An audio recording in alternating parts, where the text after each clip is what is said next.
안녕하세요. 라디오처럼 듣는 세계적인 운동 정보입니다. 근육은 늘리고, 동시에 지방은 빼는 것. 이게 진짜 가능할까요? 많은 분들이 이거 불가능하다, 아니면 잘못된 방법으로 시간만 버린다, 이렇게 생각하시더라고요. 오늘 바디 리컴포지션이라고 하죠. 이 현상의 과학적인 원리, 최신 연구 결과를 가지고 확실하게 좀 파헤쳐 볼까 합니다. 우리 몸이 대체 어떻게 이런 놀라운 일을 해내는지 그 비밀을 한번 제대로 알아보죠. 특히 운동 처음 시작하시는 분들, 그분들한테 주어지는 특별한 기회, 뉴비 게인즈라고 하던데 이게 뭔지, 또 어떻게 활용해야 하는지 오늘 이거 들으시면 우리 몸을 바꾸는데 진짜 큰 도움이 되실 거예요. 네, 그 바디 리컴포지션. 이게 뭐냐면요. 그러니까 체지방량은 줄어요. 근데 동시에 근육량, 혹은 제지방량이라고도 하는데 이걸 유지하거나 오히려 늘리는 거죠.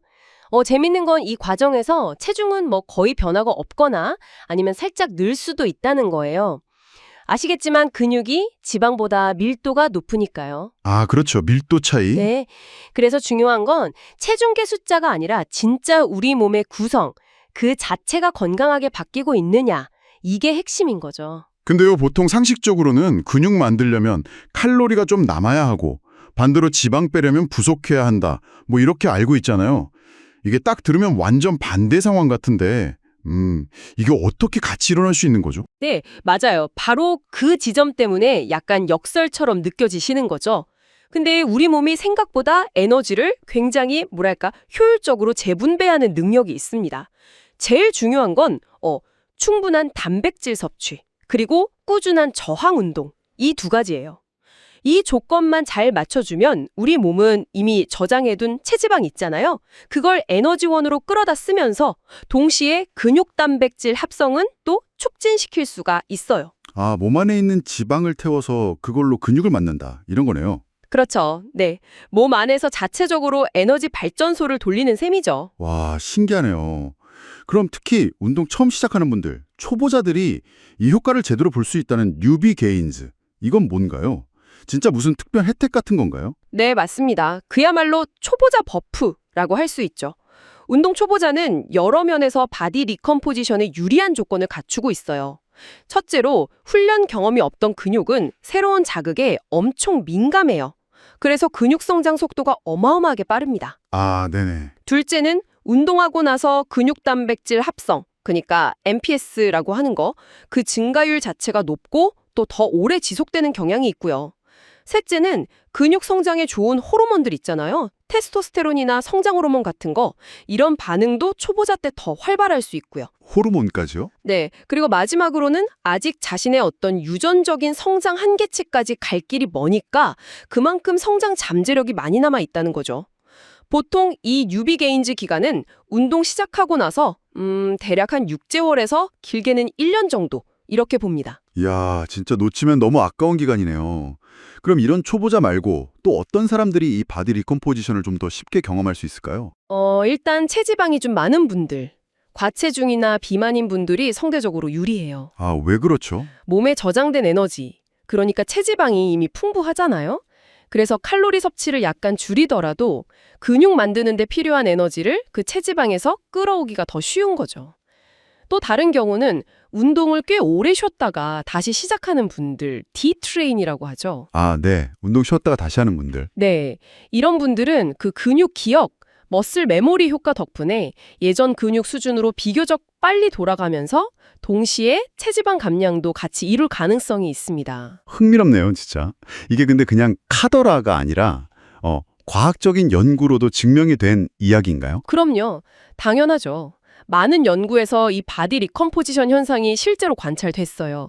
초보자뿐만 아니라 훈련 경력이 꽤 있는 사람들, 심지어 아주 잘 훈련된 운동선수나 노인층에서도 충분한 단백질 섭취랑 저항 운동이 같이 이루어지면 가능하다는 결과들이 꽤 있습니다. 예를 들면 롱랜드나 안토니오 이런 연구진들 논문 찾아보시면 확인하실 수 있을 거예요. 다만 이게 마법처럼 순식간에 되는 건 아니에요. 꾸준함, 그리고 시간이 필요하고요. 그리고 근육 증가나 지방 감소, 이 둘 중 하나에만 딱 집중할 때보다는 그 속도가 아무래도 좀 더 느릴 수는 있다는 점, 이건 알아두셔야 해요. 맞아요. 결국 꾸준함이 진짜 중요하고 또 현실적인 기대를 가져야겠네요. 특히 그 말씀하신 거, 체중 변화가 거의 없거나 오히려 늘 수도 있다. 이 점을 꼭 기억해야겠어요. 많은 분들이 여기서 딱 막히거나 좌절하시거든요.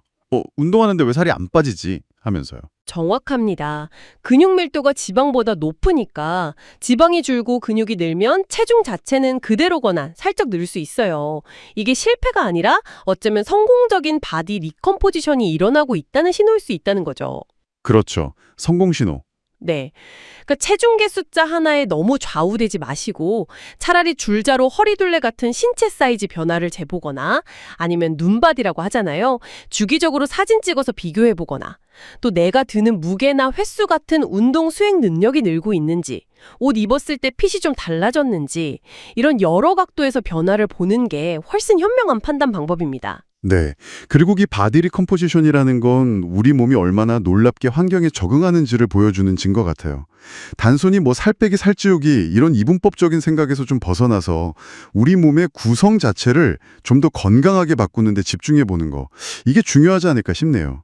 체중계 숫절에 너무 실망하기보다는 내 몸의 구성이 어떻게 변하고 있는지, 또 기능은 어떻게 좋아지고 있는지 이런 걸 주목하는 게 어쩌면 더 지속 가능한 건강 관리의 핵심일 수 있겠습니다. 운동 열심히 하는데 근육은 잘 안 붙는 것 같고 오히려 살만 빠지는 느낌? 네네. 아니면 반대로 나 체지방 태우면서 근육도 같이 늘리고 싶은데 이게 진짜 될까 궁금해하시는 분들 진짜 많죠. 맞아요. 그게 바로 바디 리컴포지션 얘기잖아요.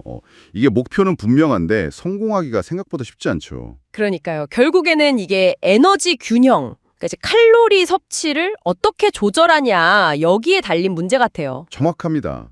목표는 체지방 줄이고 근육은 늘리거나 최소한 지키는 거. 이걸 동시에 하려면 섭취 칼로리랑 소비 칼로리, 이 줄다리기를 아주 섬세하게 해야 돼요. 그냥 뭐 적게 먹거나 많이 먹는다 이런 단순한 문제가 아니거든요. 그렇죠. 그럼 제일 먼저 생각나는 게 칼로리를 좀 줄여볼까 하는 거잖아요. 네, 그렇죠. 우리 몸이 하루에 쓰는 총 에너지 TDEE라고 하죠. 그것보다 살짝 덜 먹어서 지방을 좀 태우게 만드는 거? 네. 근데 이렇게 먹으면 근육 만들 힘이 부족해지는 거 아닌가요? 그게 걱정인데? 정말 중요한 포인트예요. 그래서 약간의 부족이 중요한 겁니다. 막 굶는 게 아니고요. 약간이요? 어느 정도죠? 보통 하루 총 에너지 소비량의 한 10%에서 20%그 정도예요. 칼로리로는 대략 200에서 500칼로리 정도 덜 먹는 거죠. 생각보다 엄청 적게 먹는 건 아니네요. 네, 뭐 매일 먹던 간식 하나 정도 그 정도 줄이는 수준이죠. 제프 니파드 같은 유명 코치도 지방 줄일 때는 이 정도로 권하고요. 근데 핵심은 단백질 충분히 먹고 근력 운동 꾸준히 같이 해주는 거예요. 그래야 몸이 지방을 주로 쓰면서도 근육은 지키고 오히려 성장할 수도 있는 환경이 만들어지는 거죠. 아하, 운동이랑 단백질이 필수군요. 그렇죠.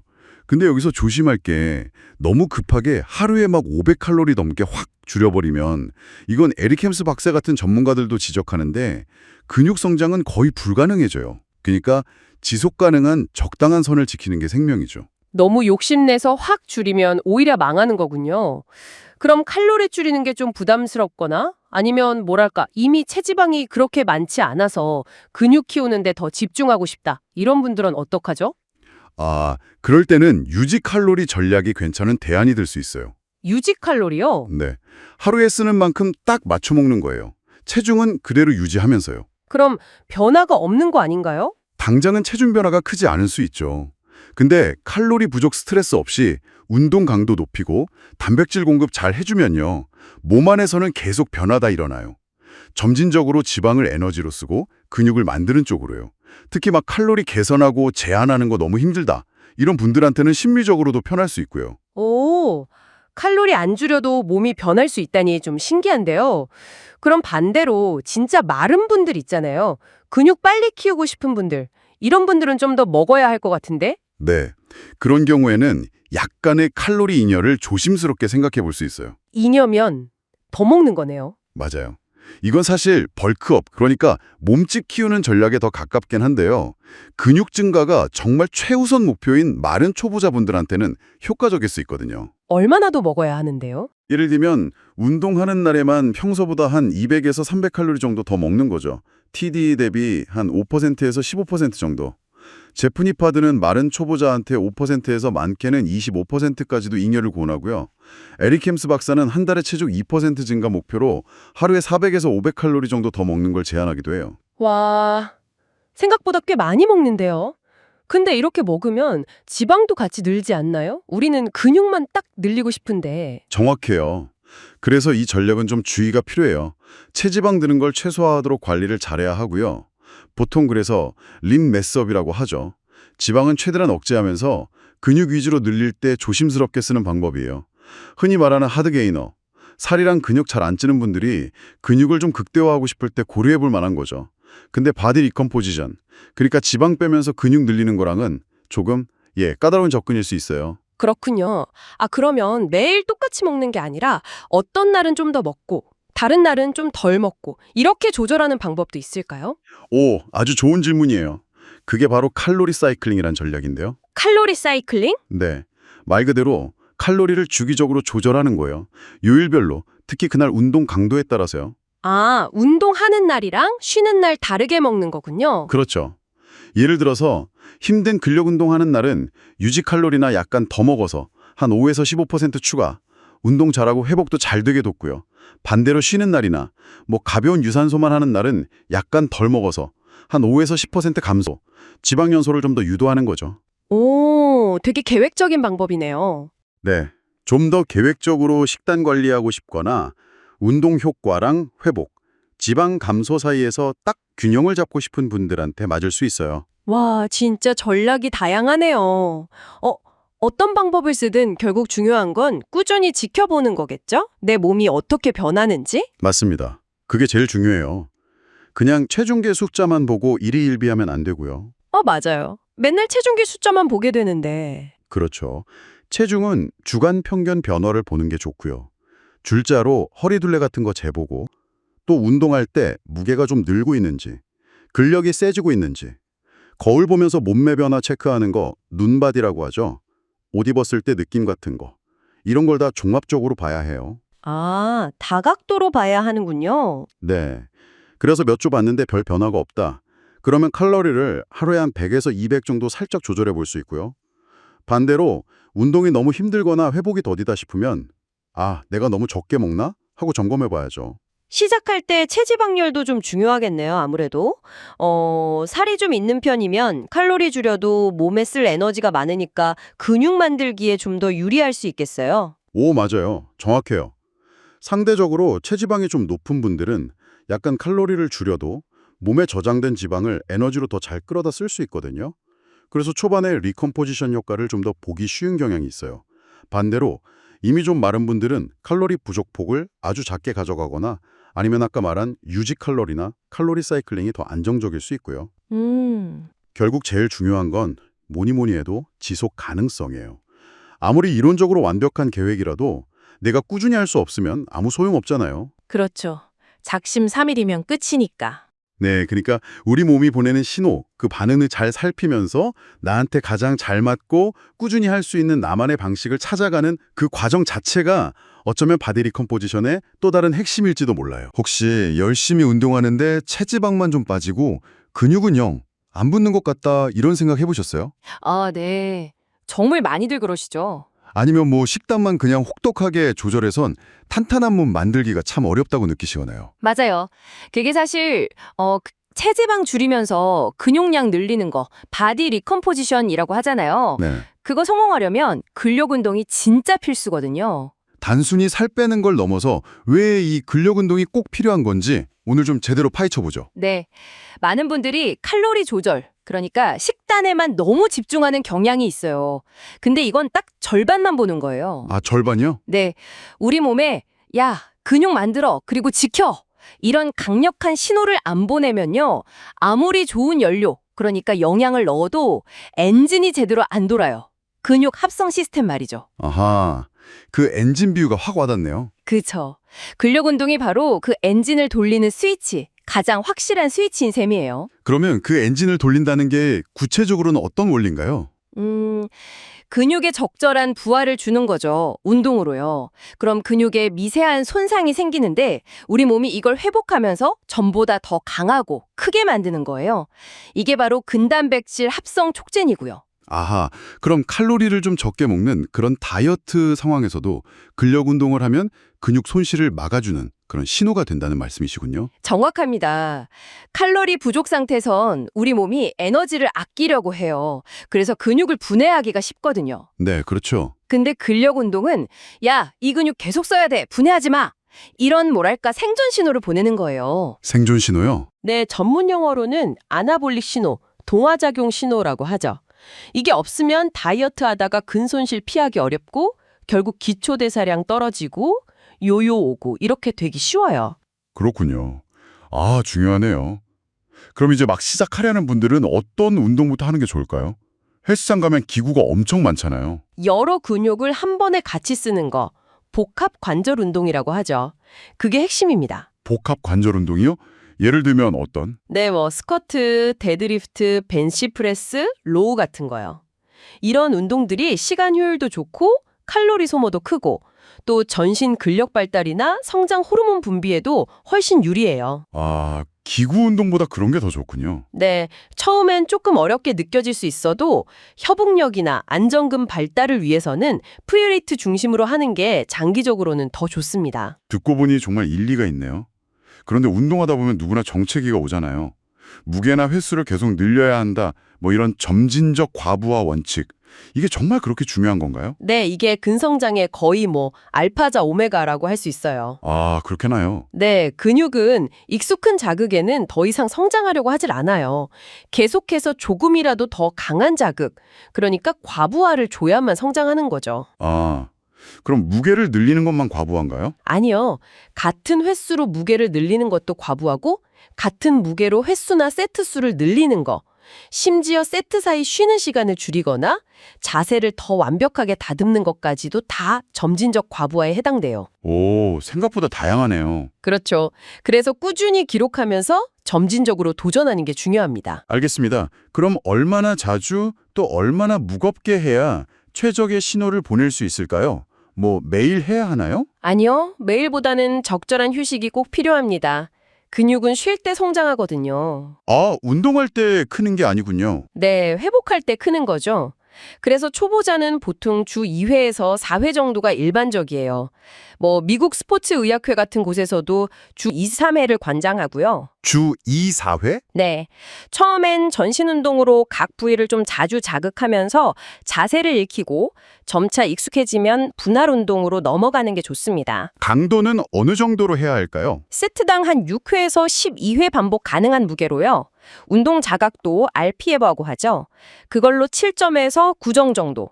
그러니까 진짜 힘들다 싶은 지점까지 밀어붙이는 게 효과적입니다. 와, RP7에서 9면 꽤 힘든 거네요. 그렇죠.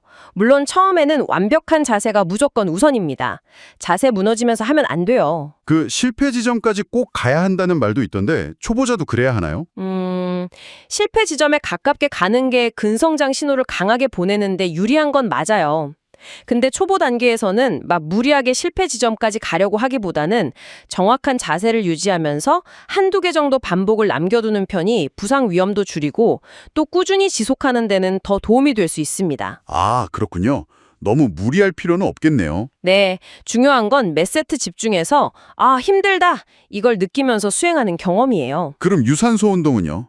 바디 리컴포지션 하려면 유산소도 꼭 해야 하는 거 아닌가요? 유산소는 심혈관 건강에도 좋고 또 추가적으로 칼로리를 태우는 데도 아주 좋은 보조 도구죠. 보조 도구요?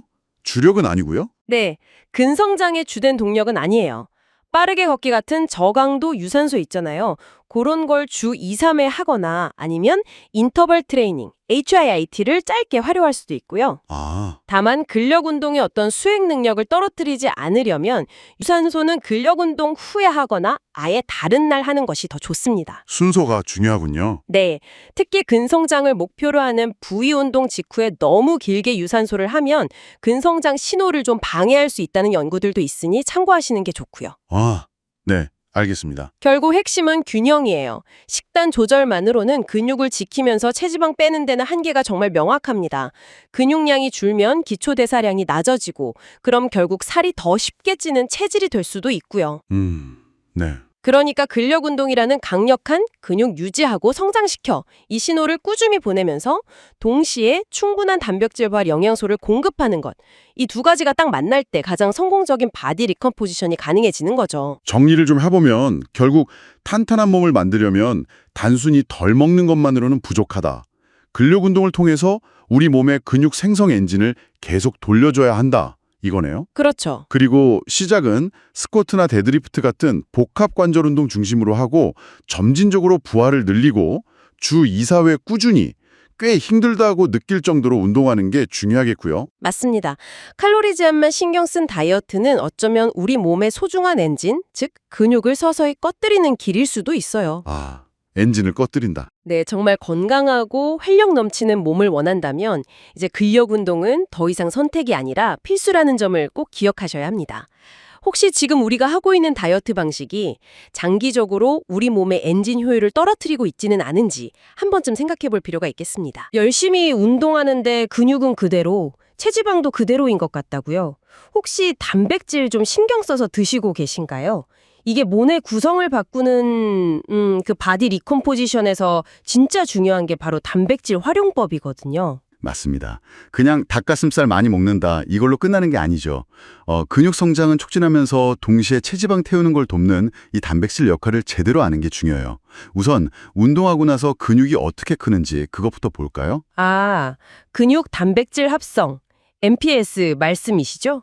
운동으로 근육에 살짝 상처가 나면 우리 몸이 그걸 회복시키면서 더 강하게 만드는 거잖아요. 그때 단백질이 재료로 쓰이는 거고요. 정확해요. 특히 그 류신이라는 아미노산이 엄청 중요하다고 들었어요. 네, 맞아요. 류신이 MPS 과정을 딱 시작시키는 뭐랄까 스위치 같은 역할을 해요.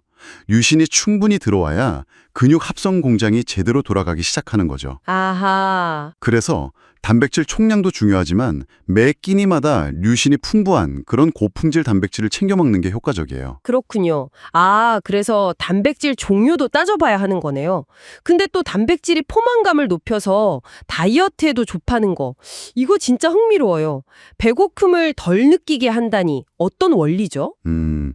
단백질이 탄수화물이나 지방보다 소화 흡수가 좀 느리거든요. 그리고 그 과정에서 포만감을 느끼게 하는 호르몬들, 예를 들면 PY나 GLP-1 같은 것들 분비를 더 많이 촉진해요. 오, 호르몬이요? 네, 반대로 배고픔 신호 보내는 그렐린 호르몬은 좀 억제하고요. 아하. 그러니까 자연스럽게 다음 식사 때까지 좀 든든하게 버틸 수 있게 돼서 칼로리 섭취 조절에 도움이 될 수 있죠. 와, 먹으면서 칼로리를 또 태우는 효과도 있다면서요? 식품 열 효과, TEF라고 하던데 네, TEF. 이게 단백질이 유독 높다고요? 맞아요. TEF라는 게 음식을 소화시키고 흡수하고 대사하는 데 쓰는 에너지인데요. 단백질은 우리가 섭취한 칼로리의 한 20에서 30% 정도를 소화 과정에서 그냥 써버려요. 20, 30%요? 진짜 많이 쓰네요. 그렇죠. 탄수화물은 한 5에서 10%? 지방은 뭐 거의 0에서 3% 정도니까 훨씬 높죠. 와, 그럼 같은 칼로리를 먹어도 단백질 위주면 실제 몸에 남는 칼로리는 더 적겠네요. 네, 그런 셈이죠. 이야, 이거 정말 여러모로 중요한 영양소네요. 특히 칼로리 줄여야 할 때 근육 손질 막아준다는 점이 진짜 인상 깊어요. 예전에 그 롱랜드나 캠플 연구 같은 거 보면 오히려 칼로리가 부족한데도 단백질만 잘 먹으면 근육이 늘기도 한다면서요. 네, 특히 운동 처음 시작하시는 분들한테 그런 경향이 좀 더 잘 나타나요. 우리 몸이 에너지 부족 상태에서도 어떻게든 근육을 지키거나 혹은 만들려고 할 때 그때 단백질이 충분히 공급되는 게 아주 결정적인 거죠. 아, 바디 리컴포지션 하려면 진짜 놓치면 안 되겠네요. 그렇죠. 절대적으로 중요합니다. 그럼 제일 궁금한 거, 도대체 얼마나 먹어야 할까요? 이게 권장량이 사람마다 자료마다 조금씩 다른 것 같아요. 네, 그게 좀 그렇죠. 보통 활동적인 성인의 경우에요. 근육 유지나 성장을 위해서는 체중 1kg당 한 1.6g에서 2.2g 사이 이 정도를 많이 권장해요. 1.6에서 2.2g kg. 네, 국제스포츠영양학회 ISSN 같은 곳에서도 활동적인 사람들한테는 킬로그램당 1.4에서 2g 정도는 먹으라고 하고요. 아, 그렇군요. 근데 제가 보니까요, 바디 리컴포지션을 좀 빡세게 하거나 아니면 칼로리 제한을 심하게 할 때는 더 높게 막 체중 킬로그램당 2.4g에서 3.4g까지도 얘기하던데요. 이건 좀 너무 많은 거 아닌가요? 아, 그건 굉장히 공격적인 방법이고는 보통 아주 단기간에 목표를 이루거나 좀 특수한 상황에서 고려해 볼 수 있는 수치예요. 대부분의 경우에는요, 일단 1.6g에서 2.2g 킬로그램 이 범위 안에서 꾸준히 챙겨 드시는 걸 목표로 하는 게 훨씬 현실적이고 안전합니다. 그렇군요. 먼저 기본 범위부터. 네. 물론 제지방량 기준으로 계산하면 제일 정확하긴 한데 이게 측정하기가 좀 번거롭잖아요. 맞아요. 어려워요. 그러니까 보통은 총 체중 기준으로 계산하되 만약 체지방률이 좀 높으신 편이다. 그러면 그 범위 안에서 약간 낮은 쪽으로 잡는 식으로 좀 유연하게 조절할 필요는 있어요. 아, 네네. 이해했어요. 그럼 총량만큼 중요한 게 나눠 먹는 방법이라면서요? 한 번에 몰아먹는 것보다 여러 번이 낫다고. 네, 그것도 아주 중요하죠. 근육 합성 스위치, 그 MPS를 효과적으로 그리고 좀 꾸준히 켜놓기 위해서예요. 연구들을 보면 한 끼에 한 20g에서 40g 정도, 아니면 체중 킬로그램당으로 치면 0.3에서 0.55g 정도의 고품질 단백질을 먹는 게 좋아요. 끼니당 20에서 40g이요. 네, 그래서 하루에 먹어야 할 총 단백질 양을 정했으면 그걸 한 3번에서 5번 정도 끼니에 걸쳐서 균등하게 나눠 먹는 거죠. 그러면 MPS를 계속 높은 상태로 유지하는 데 유리해요. 아, 꾸준히 자극을 주는 거네요. 그렇죠. 근데 그 운동 직후 기회의 창. 이거 요즘엔 좀 다르게 본다고요? 아, 네. 그 기회의 창이요. 그래도 운동 전후에 단백질 먹는 건 여전히 중요한 거 맞죠? 예전처럼 막 문똥 나거나자 30분 안에 단백질 쉐이크를 무조건 마셔야 돼. 이런 강박은 좀 줄었어요. 그렇지만 운동 전후로 공복 시간이 너무 길어지는 거, 예를 들어 한 4시간 이상 벌어지지 않게는 하는 게 좋아요. 그래서 운동하기 전이나 후에 체중 킬로그램당 최소한 0.5g 정도 단백질을 챙겨 먹는 건 근육 회복이랑 성장에 분명히 도움이 됩니다. 4시간 이내로 챙겨 먹기. 네. 그리고 또 하나, 자기 전에 카제인처럼 좀 천천히 흡수되는 단백질 있잖아요. 그걸 한 30에서 40g 정도 먹는 것도 밤 사이에 근육이 분해되는 걸 막는 좋은 전략이 될 수 있고요. 오, 자기 전 카제인. 그것도 방법이군요. 그럼 어떤 음식으로 채우는 게 제일 좋을까요? 보충제는 꼭 먹어야 하는 건 아니라고 하셨죠? 네, 필수는 아니에요. 가장 좋은 건 역시 가공 덜 된 내추럴 식품이죠. 지방 적은 살코기 종류들, 소고기, 돼지고기, 닭고기 다 좋고요.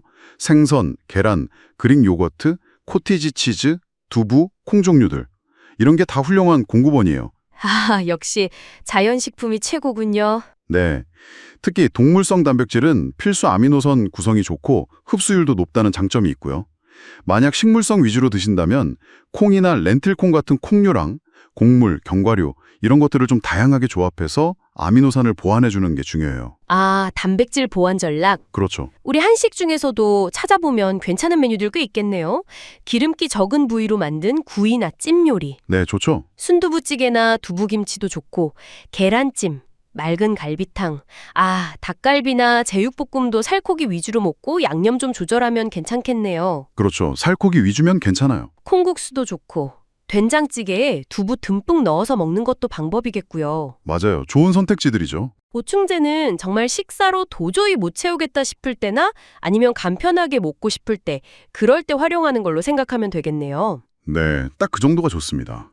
마지막으로 그 단백질 관련해서 좀 잘못 알려진 것들 있잖아요. 오해들. 아, 맞아요. 고단백 식단 그거 신장이 안 좋다, 뼈 약해진다 이런 얘기들요? 네네.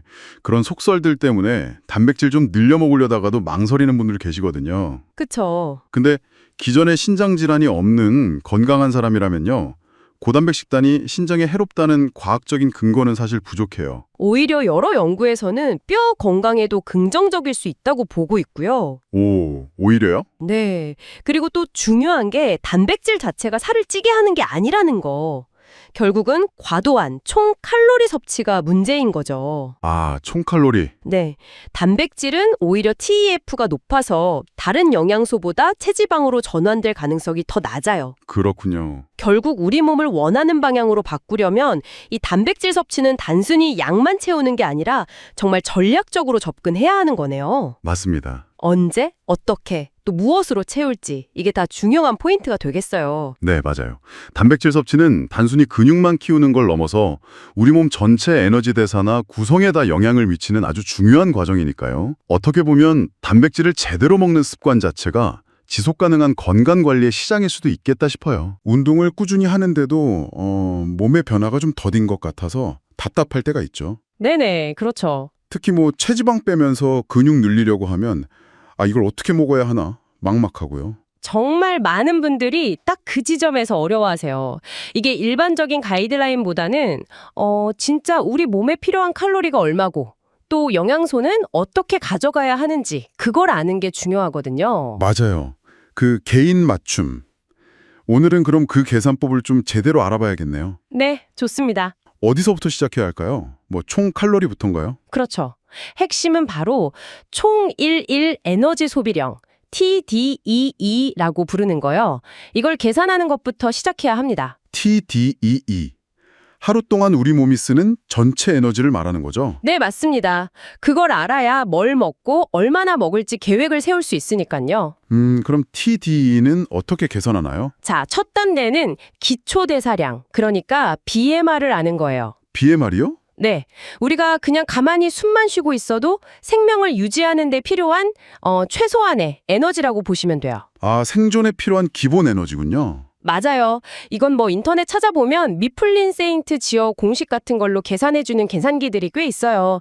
자기 체중, 키, 나이, 성별 넣으면 비교적 쉽게 알 수 있습니다. 예를 들어 주실 수 있나요? 예를 들어서 70kg에 키 175cm, 나이 30세 남성분이라면 BMR이 대략 한 1650kcal. 그 정도 나올 거예요. 1650kcal. 그럼 이게 하루 총 소모량은 아닌 거죠? 가만히 있을 때 기준이니까? 그렇죠. 이제 여기에 우리가 얼마나 활동하느냐 그걸 반영해야 진짜 하루 소모 칼로리, 즉 TGE가 나오는 거죠. 활동량, 그걸 어떻게 반영해요? 신체 활동 수준, PA1이라는 계수를 곱해줍니다. PA1 계수요? 네, 예를 들어서 거의 앉아서만 생활한다, 활동량이 매우 적다 하면 BMR에 1.2를 곱하고요. 반대로 매일 아주 격렬하게 운동하고 활동량이 엄청 많다, 이러면 1.9까지도 곱할 수 있어요. 사람마다 차이가 꽤 크죠. 와, 차이가 크네요. 그럼 아까 그 70kg 남성분이 주 3회에서 5회 정도 그냥 보통 강도로 운동한다면요? 그 정도면 보통 1.55 정도의 활동 계수를 적용해요. 1.5. 네. 그럼 아까 BMR 1650kcal에 1.55를 곱하면 계산해보면 약 2556kcal 정도가 나오네요. 2556kcal? 네, 이게 바로 이분이 지금의 체중과 근육량을 유지하기 위해 필요한 하루 칼로리, 즉 유지 칼로리가 되는 겁니다. 하하, 유지 칼로리가 2556kcal. 드디어 기준점이 나왔네요. 근데 저희 목표는 유지가 아니라 체지방은 좀 줄이고 근육은 늘리는 거잖아요. 바디 리컴포지션? 맞습니다. 그럼 이 칼로리를 어떻게 조절해야 할까요? 자, 여기서 이제 몇 가지 전략이 있어요. 가장 흔한 방법은 이 TDE에서 하루에 한 300에서 500kcal 정도를 덜 먹는 거예요. 약간 부족하게 먹는 거군요. 네, 약간의 칼로리 부족 상태를 만드는 거죠. 그럼 아까 그분 예시로는 하루에 한 2100에서 2250kcal 정도 섭취하는 게 되겠죠. 네네. 아니면 그냥 계산된 TDE, 그러니까 2556kcal만큼 먹으면서 운동 강도랑 단백질 섭취에 더 집중하는 유지 칼로리 전략도 가능하고요. 유지하면서 운동으로 변화를 꾀하는 방법도 있군요. 그렇죠. 또 칼로리 사이클링이라고 해서 운동하는 날은 TDE 수준이나 조금 더 먹고 쉬는 날은 좀 적게 먹어서 주간 평균 칼로리를 조절하는 방법도 있어요. 이것도 꽤 효과적일 수 있습니다. 오, 방법이 다양하네요. 그럼 일단 목표 칼로리를 정했다고 치고 그 다음은 영양소 배분이겠네요. 특히 단백질, 근육 만드는 데 중요하잖아요. 얼마나 먹어야 돼요? 단백질 정말 중요하죠. 근육 합성에 필수니까요. 가장 좀 접근하기 쉬운 방법은 자기 체중을 기준으로 계산하는 거예요. 체중 기준이요? 네, 보통 체중 1kg당 1.6g에서 2.2g 사이를 권장합니다. 1kg당 1.6에서 2.2g. 네, 그러니까 아까 그 70kg 남성분이라면 하루에 112g에서 154g 정도가 되겠죠. 만약 근육 증가가 좀 더 주된 목표라면 이 범위 안에서 약간 높은 값, 예를 들어 킬로그램당 2.0g을 목표로 잡아서 하루 140g 정도 섭취하는 걸 생각해 볼 수 있어요. 아, 킬로그램당 2g이면 140g. 그렇죠. 처음 시작하시는 분들한테는 이 체중 기반 계산법이 제일 간단하고 실용적이에요. 근데 뭐 제지방량 기준으로 계산하는 게 더 정확하다는 말도 있던데요. 네, 맞아요. 이론적으로는 그렇죠. 근육 무게만을 기준으로 하는 거니까요. 근데 이게 집에서 체지방률이나 제지방량을 아주 정확하게 재는 게 현실적으로 좀 어렵잖아요. 아, 그렇죠. 인바디 같은 거 있어도 오차가 좀 있으니까. 네. 그래서 보통은 총체중 기준으로 시작하시는 걸 권해요. 다만, 체지방률이 아주 높으신 분들은 총체중으로 계산하면 단백질 필요량이 너무 과하게 나올 수도 있거든요. 그럴 땐 권장 범위에서 좀 낮은 값을 선택하거나 전문가랑 상담해 보시는 게 좋습니다. 알겠습니다. 그럼 일단 단백질 목표량을 정했어요. 예를 들어 하루 140g으로. 이제 남은 칼로리로 지방이랑 탄수화물을 채워야 하는데 이건 순서가 있나요? 보통 단백질 우선 방식으로 접근하면 좀 편해요. 단백질 우선. 네, 먼저 정한 단백질 목표량의 칼로리를 계산하는 거죠. 단백질은 1g당 4kcal니까 140g이면 560kcal가 되죠. 140 곱하기 4. 560kcal? 네, 그럼 아까 예시에서 칼로리 부족 전략으로 하루 목표를 2156kcal로 잡았다면 여기서 단백질 칼로리 560kcal를 빼는 거예요. 2156 빼기 560. 그러면 1596kcal 남네요. 맞습니다. 이제 이 남은 1596kcal를 지방과 탄수화물로 채우면 되는 거죠. 아하, 그럼 지방은 얼마나 먹어야 하나요? 지방은 무조건 적게 먹어야 하는 거 아닌가요? 오, 절대 아니죠. 지방도 우리 몸에 꼭 필요한 필수 영양소예요. 호르몬 만드는 데도 쓰이고 세포 건강에도 중요하고요. 그렇군요. 그럼 비율은 어느 정도가 좋을까요? 보통 총 목표 칼로리의 한 20%에서 30% 정도를 지방으로 섭취하는 게 적절하다고 봐요. 20에서 30%. 네, 그럼 아까 2156kcal 기준으로 만약 25%를 지방으로 채운다고 하면 약 539kcal 정도가 되겠네요. 539kcal. 그럼 이걸 그램으로 바꾸면 지방은 1g에 9kcal니까. 그렇죠. 539 나누기 9 하면 대략 하루에 60g 정도, 그 정도 지방을 섭취하면 되는 거죠. 이때 뭐 견과류나 아보카도, 올리브 오일 같은 좀 건강한 지방 위주로 드시면 더 좋고요. 네, 건강한 지방 60g. 좋습니다. 그럼 이제 진짜 마지막. 남은 칼로리는 전부 탄수화물이네요. 네, 맞습니다. 아까 남은 칼로리가 1596kcal였잖아요. 네, 여기서 방금 계산한 지방 칼로리 539kcal를 빼면 1057kcal가 남죠. 1057kcal? 네, 이게 바로 탄수화물로 채워야 할 칼로리예요. 탄수화물은 1g당 4kcal니까 이걸 4로 나누면 하루에 약 264g 정도의 탄수화물을 섭취하게 되는 겁니다. 와, 264g. 생각보다 꽤 되네요. 그렇죠. 근데 이때 중요한 건 뭐 흰쌀밥이나 빵, 면 같은 정제 탄수화물보다는 통곡물, 고구마, 아니면 뭐 채소나 과일 같은 좀 복합 탄수화물 위주로 채우는 게 혈당 관리나 포만감, 에너지 유지 측면에서 훨씬 유리하다는 거죠. 아, 탄수화물 종류도 신경 써야 하는군요.